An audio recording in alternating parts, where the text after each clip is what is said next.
we are going to learn English grammar. आपण पाहत आहोत प्रिपोजिशन. आपण one by one preposition systematically shortcut ट्रिकनी जेवढं होईल तेवढी इन्फॉर्मेशन मी ह्याबद्दल तुम्हाला दिलेली आहे. चला आज आपल्याला न्यू प्रिपोजिशन पाहायचे अबो. ऑन माहितीये, ऑन सांगितलं मी. जर टच मध्ये असेल तर आपण ऑन म्हणू शकतो. मग अबो म्हणजे काय? अबो ऑन म्हणजे वरच, अबो म्हणजे वरच.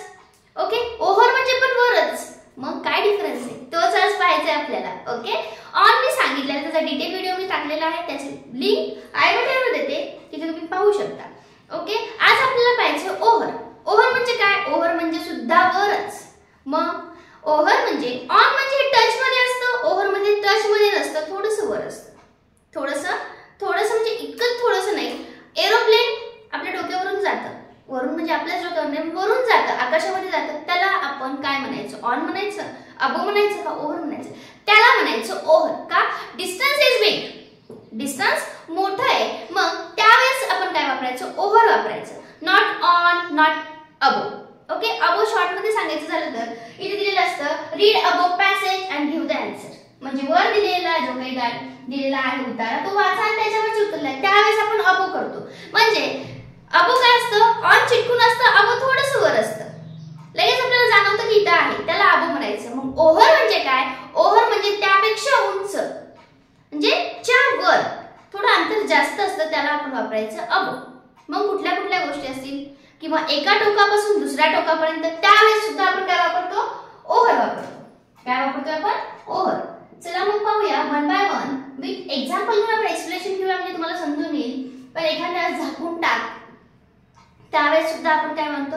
ओव्हर वापरतो.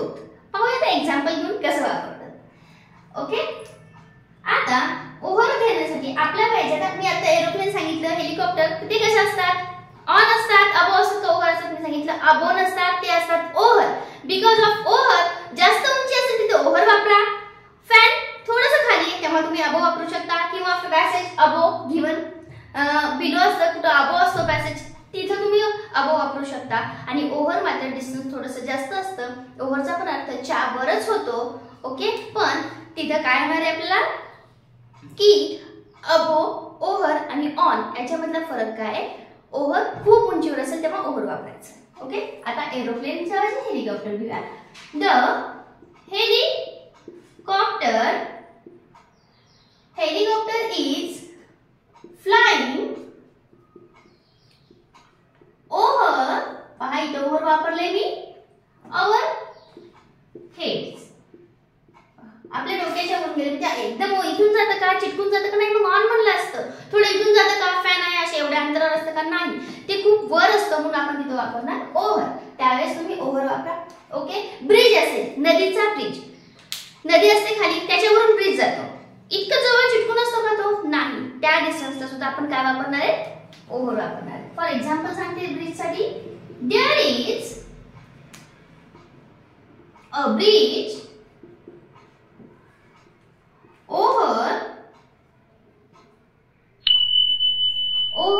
The river. नदीच्या वर, तिथे नदीच्या वर काय? There is a bridge. तिथे एक ब्रिज आहे, कुठं? Over the river. त्यावेळेस सुद्धा तुम्ही काय वापरणार आहे? ओव्हर वापरू शकता. ओके, आता एखादा अर्थ सांगितला, झाकून टाकण्याच्या वेळेस सुद्धा ओव्हर वापरतो. सेंटेन्स मधून लक्षात घेऊया. वी पुट अ रग. पहा, वी पुट अ रग ओव्हर हिम. कोणी झोपलेलं असेल बेबी, तेव्हा आपण असं वापरू शकतो. वी पुट अ रग ओव्हर हिम. च्यावर पांघरून घातलेलं त्याने. ओके, किंवा ठेवलेलं असं म्हणू शकतो आपण. तेव्हा सुद्धा आपण ओव्हर वापरतो. अजून ओव्हर कुठे वापरता? ओव्हर वापरतो आपण संपणे या अर्थाने सुद्धा वापरतो ओव्हर. ओके, मग कसं?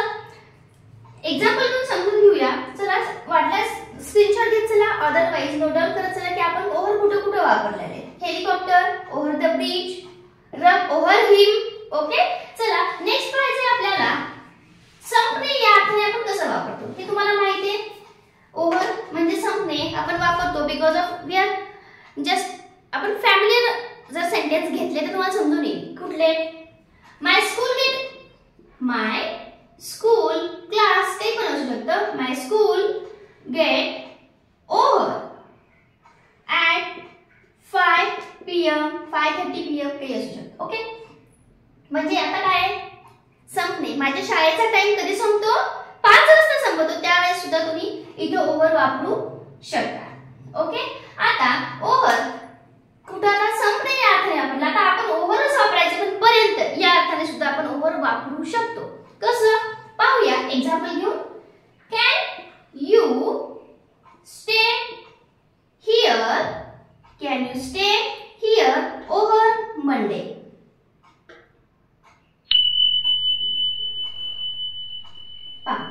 कॅन यू स्टे हिअर, तू इथं राहू शकतीस ओव्हर मंडे, सोमवार पर्यंत तू इथं राहू शकतीस, काही हरकत नाही.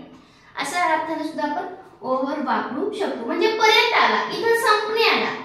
ओके, या अर्थाने सुद्धा आपण ओव्हर वापरू शकतो. आता हेच ओव्हर वापरायचे दुसऱ्या बाजूला किंवा किनारा असेल, एखादा आपण म्हणतो रिव्हर असेल किंवा लेक असेल, आपल्याला सांगायचं स्ट्रीट असते, स्ट्रीट ओढा, त्यावेळेस सुद्धा आपण ओव्हर वापरू शकतो. कसं मग या किनाऱ्यापासून दुसऱ्या बाजूला या अर्थाने वापरू शकतो. एक्झाम्पल घेऊया. एक्झाम्पल आले तुम्हाला समजून की कसं वापरलंय त्या ठिकाणी. दे लिव्ह ओव्हर द स्ट्रीट. दुसऱ्या किनाऱ्यावर दे लिव्ह ओव्हर द स्ट्रीट, म्हणजे आपण या साईडला उभा आहे, आपल्याला सांगायचं त्या साईडचं, तेव्हा सुद्धा तुम्ही ओव्हर वापरू शकता. आणि लास्ट वन ओव्हर अजून एका ठिकाणी आपण नेहमी वापरतो. कुठं सर्वत्र. मग आता कसं सर्वत्र, त्या ठिकाणी आपल्याला जोडा लागेल ऑल. काय वापरतो ऑल ओव्हर द वर्ल्ड. आपण कोरोनाचं होतं, corona is spread all over the India होतं ना, तेव्हा आपण ऑल ओव्हर म्हणायचं. किंवा नेहमी आपण म्हणत असतो ऑल ओव्हर, त्याला जर तुम्ही ऑल लावलं तर ऑल ओव्हर हा एक तयार होता शब्द, त्याचा तुम्ही वापर करू शकतात. कशासाठी सर्वत्र या अर्थाने. चल एक्झाम्पल जर आपल्याला पाहायचं झालं तर आपण म्हणू शकतो तो सर्व जगामध्ये फिरलेला माणूस. She travel all over the world, किंवा आपल्या इंडियात म्हणा तरी चालतं. She travel all over the India, म्हणजे काय तो इंडियातल्या सगळ्या ठिकाणी फिरलेला आहे असं आपल्याला म्हणायचं. त्यावेळेस सुद्धा तुम्ही ऑल ओव्हर, फक्त त्याला काय अटॅच करायचे ऑल, म्हणजे सर्वत्रचा अर्थ होईल आणि तुम्हाला तो वापरायला मिळेल. पहा, शी ट्रॅव्हल ऑल ओव्हर इंडिया म्हणा, वर्ल्ड म्हणा, ॲज यू विश, या पद्धतीने सुद्धा तुम्ही बघा. फक्त त्याला ऑल लावलं या अर्थाने प्रत्येक ठिकाणी आपण प्रत्येक सेंटेन्स प्रत्येक वेगवेगळ्या अर्थाने ओव्हर वापरला आहे यासारखेच घेतलेले आहे. वाटत असेल नोट डाऊन करा. चला अदरवाइज स्क्रीनशॉट घेत चला. याचा तुम्हाला जेव्हा तुम्ही फाइंड द एरर असो, मी नेहमी तेच सांगते, फाइंड द एरर असो, सेंटेन्स मेकिंग असो किंवा एखादा पॅराग्राफ लिहायचा असो, त्यावेळेस सुद्धा तुम्हाला या सगळ्या ट्रिकचा वापर होईल. So be careful and learn. काळजीपूर्वक वाचा आणि आवडीने शिकत चला. Then you will be perfect in English grammar. Okay.